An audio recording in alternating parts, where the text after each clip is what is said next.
பர்திமேயு சுவிசேஷ ஊழியங்கள் வழங்கும் நற்செய்தி நேரம். தேவ செய்தி பாஸ்டர் ஆர். அகஸ்டின். இந்த நாளில் உங்களோடு பேசி வருகிறேன்.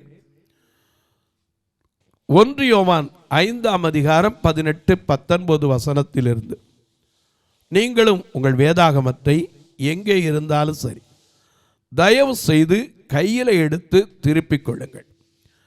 ஏன்னா நான் சொல்கிறது சரியாக இருக்கா அப்படின்னு பார்க்குறக்காவாது.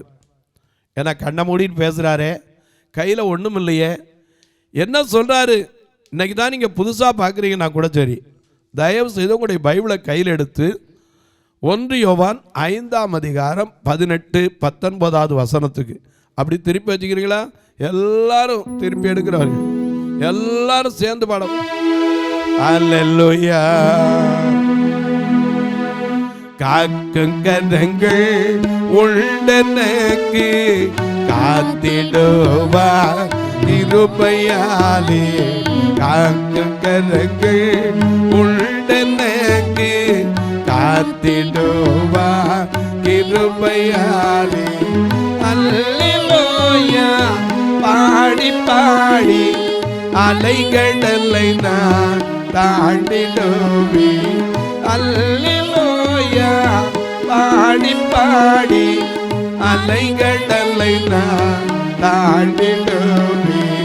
நம்புவே இயேசுவை, நம்புவே இயேசுவை, நம்புவே இயேசுவை, நம்புவே இயேசுவை.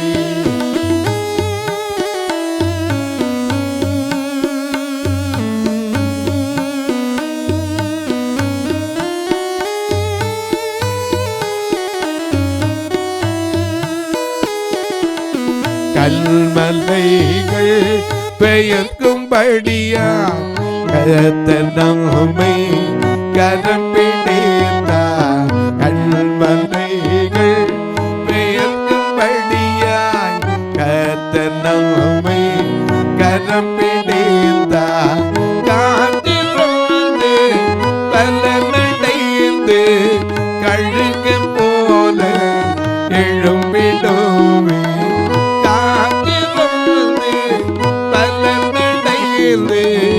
கழுகு போல எழும்பிடுவே.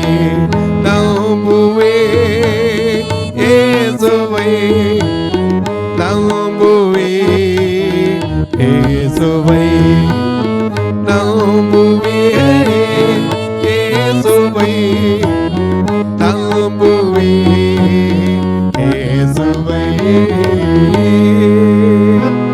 எல்லாம் எடுத்திருப்பீங்க.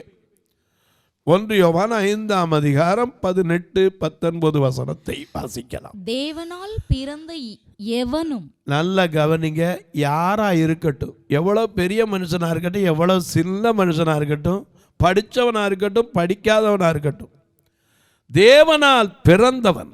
ஏன்னா ஒரு காலத்தில் ஒரு தாய்க்கும் தகப்பனுக்கும் மகனாக மகளாக பிறந்தோம். எப்படியோ வாழ்ந்தோம். எங்கோ வாழ்ந்த நம்மை, எப்படியோ வாழ்ந்த நம்மை தேடி வந்து மகனாக மகளாக அவர் தெரிந்து கொண்டார். ஹல்லேலூயா. அதனால தான் நம்ம பாடுறோம். என்ன பாடுறோம்? அழகா பாடுவோம். மகனாக தெரிந்து கொண்டே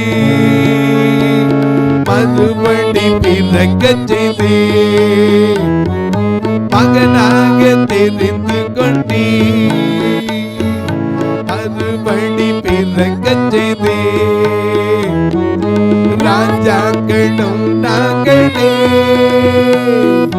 ராஜாக்களும் நாங்களே, ஆசாரியர்களும் நாங்களே, ராஜாக்களும் நாங்களே,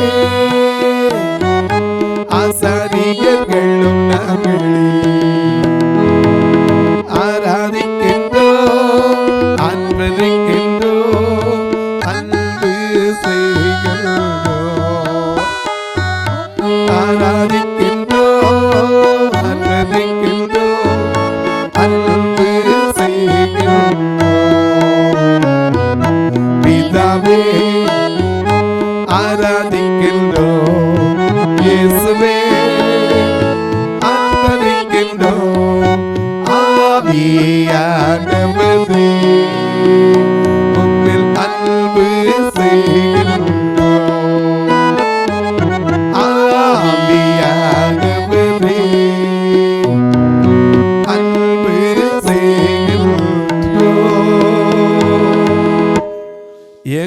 கடந்த நம்மை, எப்படியோ வாழ்ந்த நம்மை மகனாக தெரிந்து கொண்டது மட்டுமில்லை, மகளாக தெரிந்து கொண்டது மட்டுமில்லை, நமக்கு ஒரு பாக்கியத்தை கொடுத்தார். யோவான் எழுதின சுவிசேஷம் 1:12 என்ன வாசிக்கிறோம்?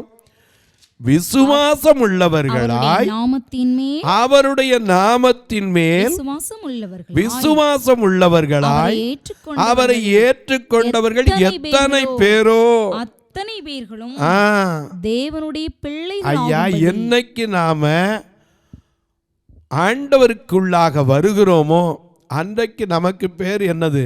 தேவனுடைய பிள்ளைகள். அதான் மறுபடி பிறப்பது. இந்த மறுபடி பிறப்பது நான் நிக்கதேமு கேட்கிறாரு. யோவான் 3:4 அவருக்கு ஒரு கேள்வி கேட்கிறார். இயேசு அவனை பார்த்து என்ன சொல்றாரு? முதல்ல இருந்தே வாசிக்க பார்க்கலாம். யூதருக்குள்ளே அதிகாரியா இருந்த நிக்கதேமு எனப்பட்ட ஒருவன் இருந்தான். அவன் ராக்காலத்திலே இயேசுவிடத்தில் வந்து, ரபி, நீர் தேவனிடத்திலிருந்து வந்தவர் என்று அறிந்திருக்கிறோம். அவனுக்கு தெரியுது. இன்னைக்கு அநேகர் அதை ஒத்துக்கிறது இல்லை. அவர் எங்க இருந்து வந்தவர்? தேவனிடத்திலிருந்து வந்தவர். ஏன்னா நம்முடைய பாவங்களுக்காக, நம்முடைய மீறுதல்களுக்காக, நம்முடைய அக்கிரமங்களுக்காக பிதாவினுடைய அருகில் இருந்த தம்முடைய செல்ல குமாரனாகிய இயேசுவை நமக்காக பலியாக இந்த பூமிக்கு அனுப்பினார். அதனால்தான் நாம பாடுறோம். எல்லாத்துக்கும் என்ன பாடுறோம்? பலியான செம்மறி பாவங்கள் எல்லாம் சுமந்து தீர்த்தவரே, பலியாக செம்மறி பாவங்கள் எல்லாம் சுமந்து தீர்த்தவரே, பரிசுத்த ரத்தம் எனக்காக அல்லோ, பரிசுத்த ரத்தம் எனக்காக அல்லோ, பாக்கியம் பாக்கியமே, பரிசுத்த ரத்தம் எனக்காக அல்லோ, பாக்கியம் பாக்கியமே, பரிசுத்தரே படைத்தவரே ஆராதனை ஆராதனை, பரிசுத்தரே படைத்தவரே ஆராதனை ஆராதனை.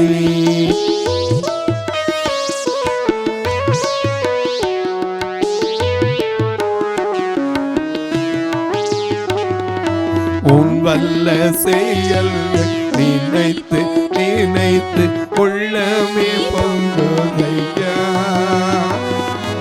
உன் வல்ல செயல்கள் நினைத்து நினைத்து உள்ளமே பொங்குதையா,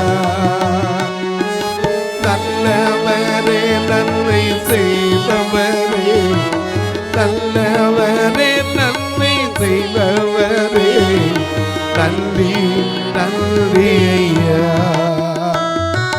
நல்லவரே நன்மை செய்பவரே, நன்றி நன்றி ஐயா, நல்லவரே வல்லவரே, நல்லவரே வல்லவரே, ஆராதனை ஆராதனை. எனக்கு அன்பானவர்களே, இந்த பூமியில நமக்காக, நம்முடைய பாவங்களுக்காக, நம்முடைய மீறுதல்களுக்காக நமக்கு சமாதானத்தை உண்டு பண்ணுகிற ஆக்கினையை அவர் அடைவதற்காக இந்த பூமிக்கு கொடுத்தார். அப்படி கொடுத்திருந்த தேவன் இந்த பூமியில் இருந்தபோது தன்னை காத்து கொண்டார். அதனாலதான் அவர் வழியில வர்ற நாம நம்ம என்ன செய்யணும்? காத்து கொள்ள வேண்டும். நம்ம எப்போதும் காத்துக்கொள்ள தவறவே கூடாது. நம்முடைய சரீரத்தில் இருக்கிற ஒவ்வொரு அவயவங்களை கூட காத்துக்கொள்ளணும். அதனால தான் இங்கே சொல்ற தேவனால் பிறந்தவன் பாவம் செய்யான். தேவனால் பிறந்தவனை யாரு? ராக்காலத்தில் நிக்கதேமு கேட்கிறார். என்ன கேட்கிறாரு? நீ தேவனிடத்திலிருந்து வந்த போதகர் என்று அறிந்திருக்கிறேன். ஏனெனில் ஒருவனும் தன்னுடனே தேவன் இராவிட்டால் நீர் செய்கிற இப்படிப்பட்ட அற்புதங்களை செய்ய மாட்டான். அவரோட தேவன் இருந்ததுனால தான் அன்னைக்கு லாசரு மரித்து கிடக்கிறான். 4 நாளாச்சு, அடக்கம் பண்ணி 4 நாளாச்சு. அப்போ அந்த சகோதரியிட கேட்கிறார், அவரை எங்கே வைத்தீர்கள்? யோவான் 11ஆம் அதிகாரத்திலே நீங்கள் அதை குறித்து வாசிக்கும் போது அவர் கேட்கிறார், அவரை எங்கே வைத்தீர்கள்? வந்து பாரு. கூட்டிட்டு போனாங்க. அந்த கல் பெரிதாக இருந்தது. ஒரு பெரிய கல் வைக்கப்பட்டிருந்தது. அந்த கல்லை எடுத்து போடுங்கன்னு தான் சொன்னார். ஆனால் அதுக்கு உடனே இவங்க என்ன சொன்னாங்க? சரின்னா சொன்னாங்க. சகோதரியாகிய மார்த்தாள் அவரை நோக்கி ஆண்டவரே இப்பொழுது நாருமே. இந்த மார்த்தாள் யாரு? பணிவிடை செய்கிறவள். உலக கவலை தான் அவளுக்கு. ஆண்டவரே என்னை பற்றியும் கவலை இல்லை, உம்மை பற்றியும் கவலை இல்லை, எங்கள் வாழ்க்கையை பற்றியும் கவலை இல்லையா அப்படி கேட்டவன். இவ தான் சொல்கிறா, என்ன சொல்கிறா? 4 நாளாச்சே. வந்திருக்கிறவர் யாரு? தேவனோடு இருக்கிறவர், தேவனிடத்திலிருந்து வந்தவர். அதை நிக்கதேமு தெரிஞ்சிருந்தான். தேவன் உம்மோடு இராவிட்டால், தேவனோடு இராவிட்டால் ஒருவன் இப்படிப்பட்ட அற்புதத்தை என்ன செய்ய முடியாது, செய்ய மாட்டான். ஆனால் இவ வீட்டுக்கு எத்தனை தடவை வந்திருக்காரு? இயேசு பல முறை வந்து சாப்பிட்டிருக்காரு, அந்த குடும்பத்தில் உட்கார்ந்து இருந்திருக்காரு, அவங்களோட சிநேகித்தார் என்று வேதம் சொல்லுகிறது. அந்த குடும்பத்தில் இருக்க ஒருத்தனை சிநேகித்ததுனால தான் ஆவியில் கலங்கினார் என்று அதே யோவான் 11:34 சொல்லுகிறது. ஆவியில் அவர் கலங்கினாராம். அநேகர் பார்த்தாங்களாம், இவர் எவ்வளவா சிநேகித்தார் என்பதை பார்த்து ஜனங்கள் சொல்ற அளவுக்கு அவ்வளவு அன்பு. அந்த அன்பு வைத்திருந்த குடும்பத்தில் வந்து எங்கே வச்சிங்கன்னு கேட்குறார். கூட்டிகிட்டு வந்தாங்க. வந்து பாருங்க. அங்கே போனோன்னா ஒரு கல் வைக்கப்பட்டிருக்கிறது, அதை எடுத்து போடுங்கன்னு தான் சொன்னார். ஆனால் இவங்க சொல்கிறாங்க, வந்தவர் யாருங்கிறதையும் மறந்துட்டாங்க. ஒரே வார்த்தை சொல்லிட்டாங்க, 4 நாளாச்சே நாருமே. அதுக்கு என்ன சொன்னார்? இயேசு அவளை நோக்கி நீ விசுவாசித்தால். அதுதான் இன்னைக்கும் சொல்கிறேன், நீ விசுவாசித்தான் தான் தேவனுடைய மகிமையை காண முடியும். முதல்ல நம்மை காத்துக்கொள்ள வேண்டும். அவள் தன்னுடைய வார்த்தையை காத்துக்கொள்ள முடியல, அவசரப்பட்டு பேசிட்டா. அதனால தான் அவர் ஜெபம் பண்ணார். என்ன ஜெபம் பண்ணார்? பிதாவே, நீர் எனக்கு எப்போதும் செவி கொடுக்கிறீர் என்பதை சோத்தரிக்கிறேன். நீர் எப்பொழுதும் எனக்கு செவி கொடுக்கிறீர் என்று நான் அறிந்திருக்கிறேன். ஆனாலும் நீர் என்னை அனுப்பினதை இவர்கள் சுற்றி நிற்கிற இவர்கள் விசுவாசிக்கும்படி அவர்கள் நிமித்தம் இதை சொன்னேன். ஆமா, நம்ம நிமித்தம் தான் அவர் சொல்லி கூப்பிட்டார், லாசருவே வெளியே வா என்று உரத்து சத்தமிட்டார். கல்ல தூக்குறோன்னு அந்த சத்தம் எங்க போய் வந்துருச்சு? ஜீவ வார்த்தை, அது ஜீவனை கொடுத்துருச்சு. அப்போஸ்தலர் 5:19 வாசிக்கிறோம்ல, சிறையில் இருந்த அந்த பேதுருவையும் விடுவிச்சு அவருக்கு சொல்லப்பட்ட வார்த்தை என்னது? சிறையிலிருந்து விடுபட்டு போய் நீங்க என்ன செய்யுங்க? இந்த ஜீவ வார்த்தையை நீங்கள் போய் தேவாலயத்திலே நின்று இந்த ஜீவ வார்த்தைகள்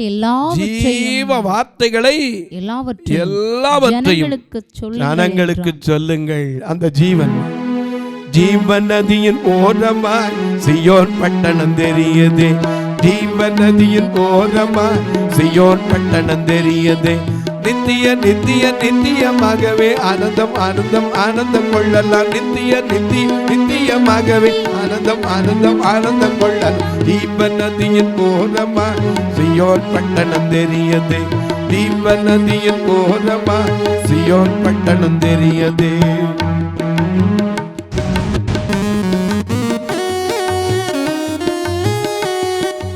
ஹல்லேலூயா. எனக்கு கண்மாருடைய ஜீவ நதியின் ஓரமா சியோன் பட்டணம் தெரியுதான்.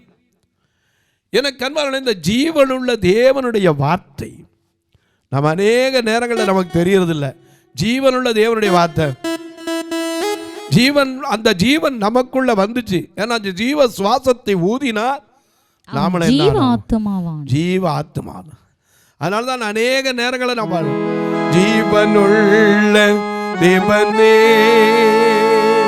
ஆவியில் வாரும், ஜீவனுள்ள தேவனே ஆவியில் வாரும். அந்த பெர்க்மன் செய்ய அப்படி பாடினாரு, ஜீவ தண்ணீரே ஆவியானவரே பத்தாத நதியாக பாருமோதகமே, ஜீவ தண்ணீரே ஆவியானவரே பத்தாத நதியாக பாருமோதகமே.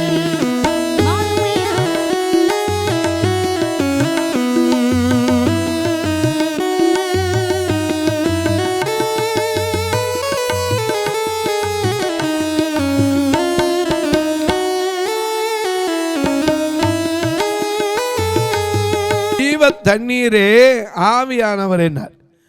ஏன்னா ஜீவன் நமக்காக கொடுத்தவர். யோபதை உணர்ந்தனால தான் சொன்ன 10:12 எனக்கு ஜீவனை தந்தவர் என்றார். எனக்கு கண்பால எசேக்கியேல் ஜீவ சுவாசத்தை காற்றிலே வைத்து கொலையுண்ட எல்லாத்தையும் உயிர்ப்பித்ததையும் இந்த வேதத்தில் நாம் மறக்கக்கூடாது. எனக்கு கண்பானவர்களே, நாம அவர் சொல்ற நிக்கதேமுக்கு தெரியுது. என்ன தெரியுது?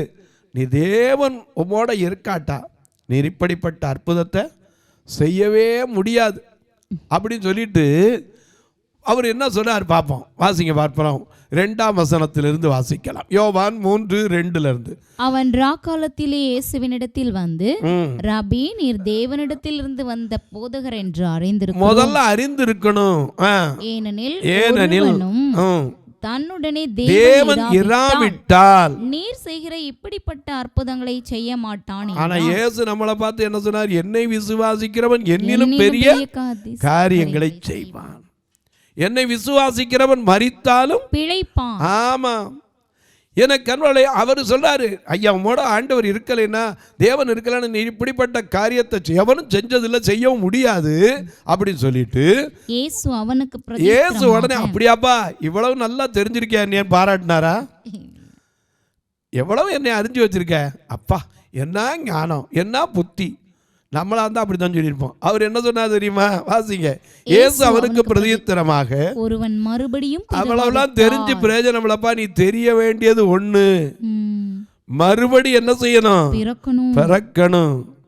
மறுபடி பிறந்து நிச்சயமா ஆண்டவருக்குள்ள நம்முடைய பழைய வாழ்க்கை, பழைய சிந்தை, பழைய காரியங்கள், பழைய செயல், பழைய பேச்சு எல்லாம் மாறணும். அதான் சொல்றாரு, எப்பா நான் தேவன்கிட்ட வந்தேன், தேவனுக்கு செவி கொடுக்கிறார், நான் அற்புதம் செய்யறேன், எல்லாம் தெரிஞ்சிருக்கே, தெரிய வேண்டியது ஒண்ணுப்பா. அது என்னது? மறுபடியும் பிறவாவிட்டால் தேவனுடைய ராஜ்யத்தை நீ என்ன செய்ய முடியாது, காண மாட்டான் என்று மெய்யாகவே உனக்கு சொல்லுகிறேன் என்றார். அப்பதான் நிக்கதேமு கேட்கிறாரு. என்ன கேட்கிறாரு? வாசிங்க. நிக்கதேமு, ஒரு மனுஷன் முதிர் வயதா இருக்கும் போது எப்படி பிறப்பான்? எப்படி ஐயா பிறக்கிறது? ஏற்கனவே பிறந்து இந்த பாடுபட்டது போதாதாங்கிறது தான் சொல்ல வர்றாரு போல. ஏன்னா ஒரு மனுஷன் இந்த உலகத்துல பிறந்தவன்லாம் கடைசியில் என்ன சொல்றான்? வாழ்க்கை எப்படிங்க இருக்குன்னு கேட்டா, போதும் போதும் அப்பா பட்ட பாடுங்கிறான். இந்த உலக வாழ்க்கைங்கிறது கொஞ்ச காலம்தான். ஆனால் அதுக்குள்ளேயே மனுஷனுக்கு எத்தனை சலிப்பு வந்துடுது. 20 வயசு வரைக்கும் தான் சந்தோஷப்படுறான், அதன் பிறகு அலைகிறான், தொங்குறான், ராத்திரியில் தூக்கம் வராமல் இருக்கான். 80 வயசு பலத்தின் மீதுலாம் அந்த 80 வயசுக்காரன்ட்ட போய் கேட்டு பாருங்க, என்னையா வாழ்க்கை போதுமாப்பா, ஒன்னையும் பார்க்கலம்மா. இவன் கேட்கிறார், முதிர் வயதாக இருக்கும்போது. வேதம் அப்படி சொல்லவே இல்லை. முதிர் வயதில் எப்படி இருப்பான்? சங்கீதம் 92:15 வாசிக்கிறோம், முதிர் வயதிலும் கனி தந்து பசுமையுமாய் இருப்பான். அது மட்டுமல்ல, அந்த முதிர் வயதிலும் அவர் நம்மை தாங்குவாராம். ஏசாயா 46ஆம் அதிகாரத்தில் வாசிக்கும் போது, தாயின் கற்பத்தில் தோன்றிய நாள் முதல் நான் உங்களை தாங்கினேன், ஏந்தினேன், சுமந்தேன். தாயின் கற்பத்தில் உற்பத்தியானது முதல் உங்களை தாங்கினேன், உங்கள் முதிர் வயது மட்டும் நான் அப்படி செய்வேன், நரை வயது மட்டும் நான் உங்களை தாங்குவேன், நான் அப்படி செய்து வந்தேன், இனிமேலும் நான் ஏந்துவேன், சுமப்பேன், தப்புவிப்பேன். நாம பாடுறோம்ல, என்ன வரும்?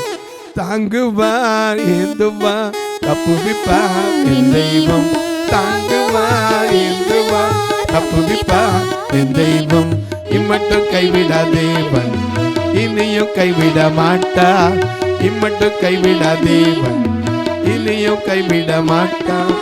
தாயின் வயிற்றில் தாங்குவார், ஆயுள் முழுதும் தாங்குவார், ஆயுள் வயிற்றில் தாங்குவார், ஆயுள் முழுதும் தாங்குவார், தாங்குவார் ஏந்துவார், தப்புவிப்பார் என் தெய்வம், தாங்குவார் ஏந்துவார், தப்புவிப்பார் என் தெய்வம்.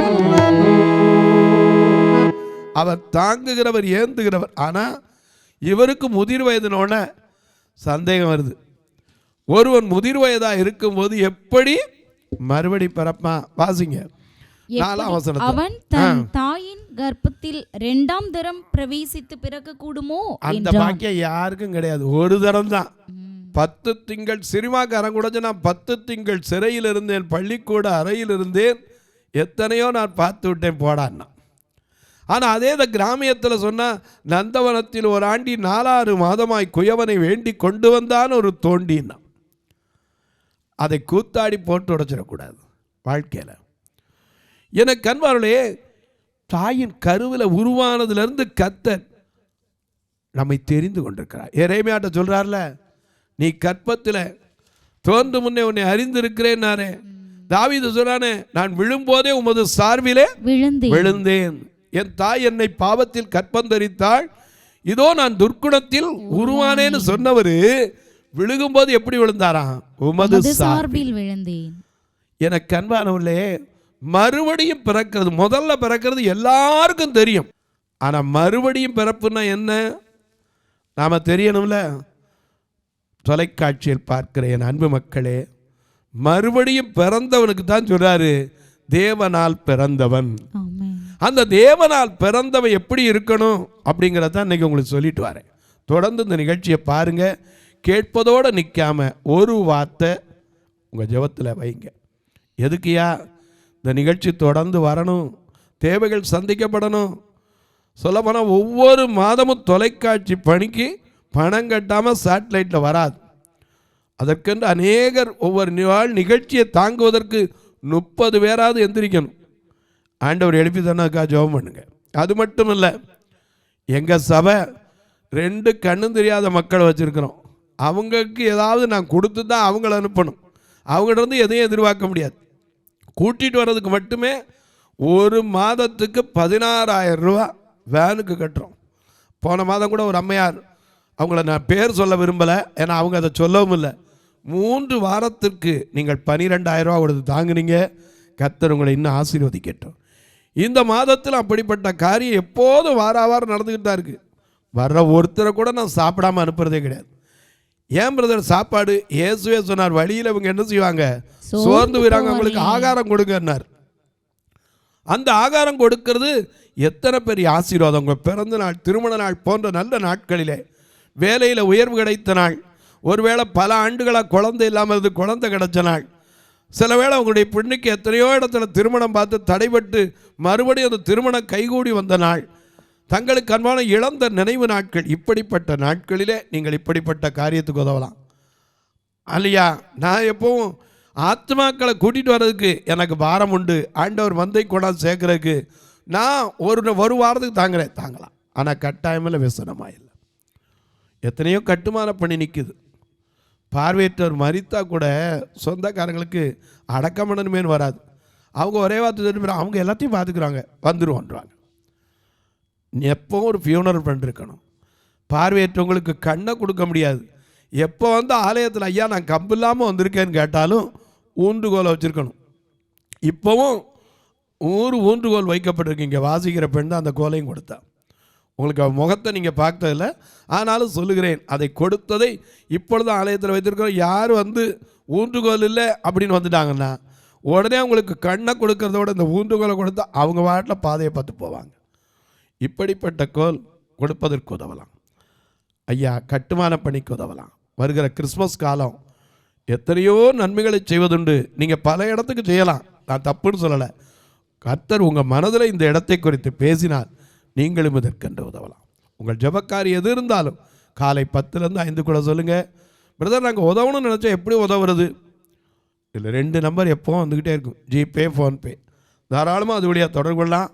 ஒருவேளை ஐயா நான் பில் வைக்க வேண்டும் அப்படின்னு சொல்லி உங்களுக்கு ரசீது சம்மந்தப்பட்ட காரியங்களோ அல்லது வரி விலக்கு சம்மந்தப்பட்ட காரியங்களோ இருக்குமானால் என்னிடத்தில் கேட்பீர்களானால் அதற்கான காரியத்தை சொல்வேன். இப்போ உங்களுக்காக ஜெபிக்கட்டுமா? நல்ல பிதாவே, நன்றியோடு துதிக்கிறோம் சுவாமி. தர்மையான நல்ல நாளிலே ஆண்டவருடைய நாமத்தினாலே நாங்கள் கற்றுக்கொள்ள வேண்டிய சத்தியம், மறுபடி பிறந்து விட்டால் ஒரு மனிதன் பாவம் செய்ய மாட்டான். தேவனால் பிறந்தவன் பாவம் செய்யான். தேவனால் பிறந்தவன் தன்னை காக்கிறான். பொல்லாங்கல் அவனை தொடான். தேவனால் உண்டாயிருக்கிறோம் என்றும் உலகம் முழுவதும் பொல்லாங்கனுக்குள் வீழ்ந்து கிடக்கிறது என்றும் அறிந்திருக்கத்தக்க ஞானத்தை எனக்கும் எங்களுக்கும் தாரும். இந்த ஊழியத்தை தாங்குகிற, ஜெபிக்கிற, கொடுக்கிற எல்லா மக்களையும் ஆசீர்வதி. அவருடைய பிறந்த நாள், திருமண நாளை ஒருவேளை இன்றைக்கு நினைவு கூறுவார்களானால் இந்த வருஷம் முழுவதும் நன்மையினால் முடிசூட்டும். தங்களுக்கு அன்பான இழந்து தவிக்கிற மக்களுக்கு ஆறுதலை கொடும். படிக்கிற பிள்ளைகளுக்கு நல்ல வாழ்க்கையை கொடும். இயேசுவின் நாமத்தில் ஜெபிக்கிறேன் நல்ல பிதாவே, ஆமென். சபை ஆராதனை ஞாயிறு காலை 10 மணி முதல் 12 மணி வரை. இடம் பர்திமேயு சுவிசேஷ ஆலயம், அன்னை சத்யா நகர், இளமனூர் அஞ்சல், சக்கிமங்கலம் வழி, மதுரை மாவட்டம். பின்கோட் 625201 மற்றும் பர்திமேயு சுவிசேஷ ஜெப வீடு, plot number 107, Eden garden, Muthur, Tirunelveli. Pin code 627011. சிறப்பு உபவாச கூட்டம் ஒவ்வொரு மாதமும் 2வது சனிக்கிழமை காலை 10 மணி முதல் 1 மணி வரை நாகர்கோவில் YMCA ஹாலில் வைத்து நடைபெறுகிறது. மற்றும் ஒவ்வொரு மாதமும் 4வது சனிக்கிழமை காலை 10 மணி முதல் 1 மணி வரை திருநெல்வேலி புதிய பேருந்து நிலையம் அருகில் உள்ள கிரேஸ் ஹாலில் வைத்து நடைபெறுகிறது. எங்கள் எல்லா ஆராதனைகளிலும் கலந்து கொண்டு தேவனை மகிமைப்படுத்த அன்பாய் அழைக்கிறோம். உங்கள் உதாரத்துவமான காணிக்கைகளினால் இவ்வூழியத்தை தாங்க விரும்பினால் R. Augustine, account number 5021364331, IFSC code IDIB 000B066, Indian bank, BP Kulam, Madurai. GPay number 9842181917, BGM ministries மற்றும் 9442559772, பிளைண்ட் மினிஸ்ட்ரீஸ் அகஸ்டின். உங்கள் தொடர்புக்கு பாஸ்டர் R. அகஸ்டின், பர்திமேயு சுவிசேஷ ஊழியங்கள், நாகமலை, புதுக்கோட்டை, மதுரை 625019. தொலைபேசி எண்கள் 9842181917 மற்றும் 9442559772. கர்த்தர் தாமே உங்களை ஆசீர்வதிப்பாராக.